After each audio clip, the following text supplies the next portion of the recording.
Na semana passada eu gravei um vídeo falando sobre pensamentos limitantes. Se você ainda não assistiu, eu recomendo você assistir. E o vídeo dessa semana, ele meio que dá uma continuidade nesse vídeo da semana anterior. Hoje eu quero falar com você sobre medo de errar e sobre o processo de aprendizagem. Não é novidade nenhuma que nós estamos vivendo momentos desafiadores. Acredito que a maioria dos profissionais, das pessoas que estão inseridas no ambiente corporativo, nos últimos meses precisou se desenvolver muito mais do que nos anos anteriores, né? A gente foi convidados a desenvolver competências, novas habilidades que nem a gente sabia que teria que desenvolver ou nem a gente imaginava que teríamos condições de aprender essas novas competências. Mas é diante desse novo momento, diante de toda essa situação que a gente vem vivenciando, que muitas vezes a gente percebe se instalar o medo de errar. Talvez se eu perguntar para você, você tem medo de errar? Você tem medo de fracassar? Você tem medo de transparecer que você não é tão bom quanto você acredita que você é? Talvez você não seja 100% sincero comigo e pode ser que você fale, Damares, eu não tenho isso não, eu não sofro disso não. Mas sabe quando a gente percebe que a gente tem medo de errar?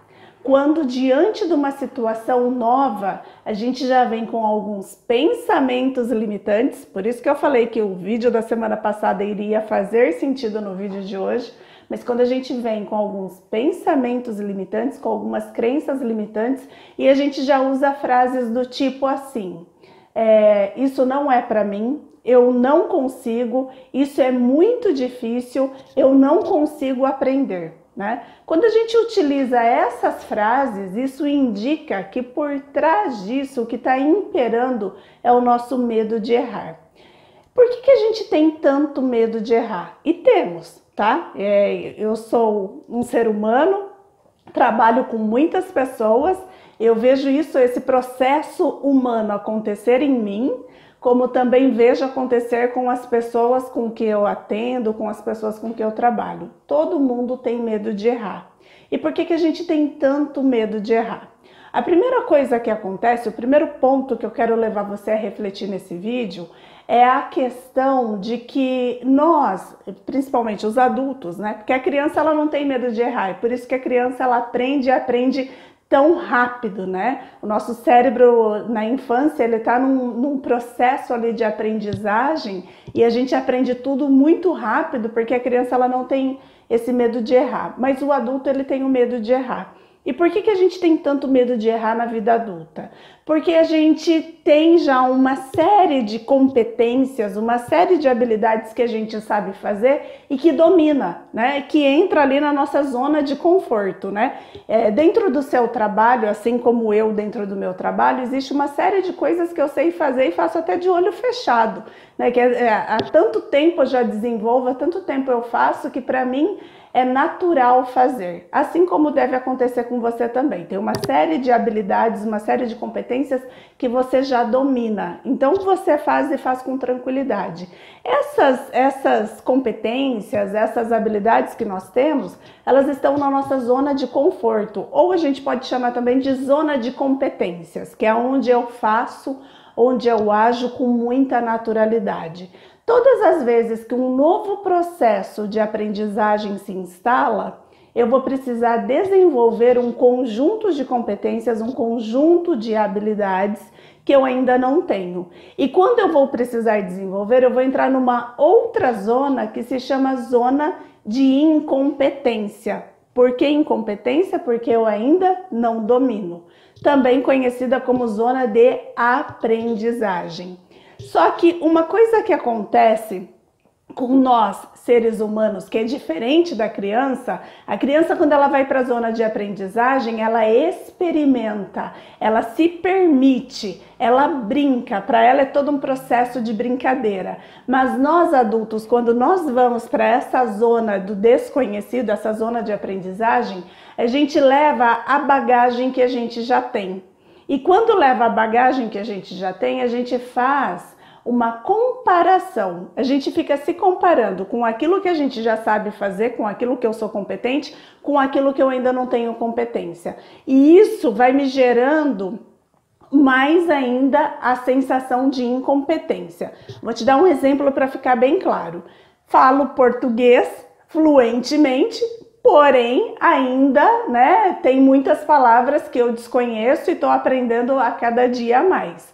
Mas eu vou me propor a aprender inglês e eu me cobro para que eu tenha a mesma fluência no inglês que eu tenho no português. Só que eu não vejo o meu processo. Eu acabo não vendo que eu levei 30 anos para me desenvolver, 40 anos para me desenvolver no português, mas eu quero a toque de caixa aprender inglês. Então eu pego a minha zona de competência e fico me cobrando com a minha zona de incompetência. E dependendo da autocobrança que eu faço, principalmente dependendo do diálogo interno que eu tenho, lá do meu crítico interno, dependendo desses fantasminhas que existem na minha cabeça, esse processo de autocobrança ele vai drenando a minha energia, ele vai drenando a minha capacidade de aprender e eu vou criando esses bloqueios, E eu começo aí com esses pensamentos limitantes. Eu não consigo, isso não é para mim, é melhor eu voltar para a minha zona de competência e deixar essa incompetência de lado, Eu não permito aprender algo novo. E aí eu fico aqui na minha zona de conforto. Então, um dos pontos, da questão do medo de errar é isso. Um outro ponto que eu acho que vale muito a pena a gente refletir, e eu vejo isso muito acontecer no processo de desenvolvimento humano, é a questão das pessoas terem internamente gravado, registrado, feedbacks negativos que já levaram na vida. Por exemplo, todo mundo já conviveu com alguém que disse alguma crítica negativa. Pode ser sobre a sua performance, sobre a sua forma de ser, sobre a sua personalidade, sobre o seu comportamento, mas alguma crítica negativa você já levou na vida, natural, Você é um ser humano, é natural isso ter acontecido. Acontece que existem críticas que a gente grava, parece que a gente registra no fundo do nosso âmago. E a gente leva aquilo como uma verdade tão absoluta, a gente dá tanto valor, tanto peso para aquilo que a pessoa disse num determinado momento da nossa vida, e a gente vai levando isso para o resto da nossa vida, sem perceber que aquilo atrapalha diretamente na nossa performance. Por exemplo, alguns anos atrás eu fiz coaching com uma pessoa que ela estava para assumir um cargo de liderança, mas ela tinha recebido, eu acredito que há uns 5 anos atrás, um feedback de um líder que disse para ela que ela precisava se desenvolver porque ela não tinha a competência de liderar. E por conta desse feedback que ela recebeu de um líder específico, de uma pessoa específica, ela começou a bloquear o desenvolvimento dela. E ela estava ali, quase para ser promovida, mas lembra que no vídeo da semana passada eu até falei sobre isso. Muitas vezes a gente não reconhece o nosso esforço, e isso acontecia muito com ela, e ela aquilo impedia ela de crescer, impedia ela de conseguir essa nova competência, essa nova habilidade. E no dia, quando a gente conversou, quando ela passou pelo processo de coaching, isso ficou muito claro. A pergunta que eu fiz para ela, e eu quero repetir para você, porque de repente isso vai fazer sentido para você, a pergunta foi: por que você dá tanta importância para o feedback de alguém que não é importante para você? Porque quando eu perguntei para ela, quem é essa pessoa para você? O quanto que essa pessoa contribui para o seu crescimento, o que você admira nesse líder como pessoa, como ser humano?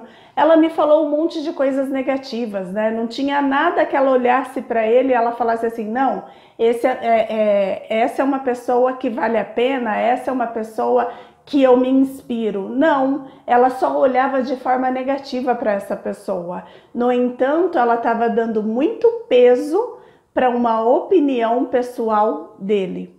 E se a gente parar para pensar, quantos fantasmas a gente traz dentro da gente de pessoas que falaram algo sobre a nossa performance, sobre o nosso comportamento, sobre o nosso perfil, e a gente registra aquilo e acaba tomando aquilo como verdade absoluta. E aí a gente nem percebe que essas historinhas negativas que a gente vai permitindo dentro da gente, vai impedindo a gente de aprender e de se desenvolver. Então, o que eu quero levar você a refletir no vídeo dessa semana é o quanto que eu tenho permitido que os fantasmas do passado roubem ou impeçam eu de aprender, de desenvolver e de trabalhar, em cima de uma nova competência, de um novo projeto e até mesmo de um sonho. Será que eu estou deixando, o medo de errar me segurar e me impedir de crescer como pessoa e profissional? Será que eu estou fazendo isso comigo? Fez sentido para você? Se fez, compartilhe para que outras pessoas também tenham acesso a esse conteúdo. Te vejo na próxima semana.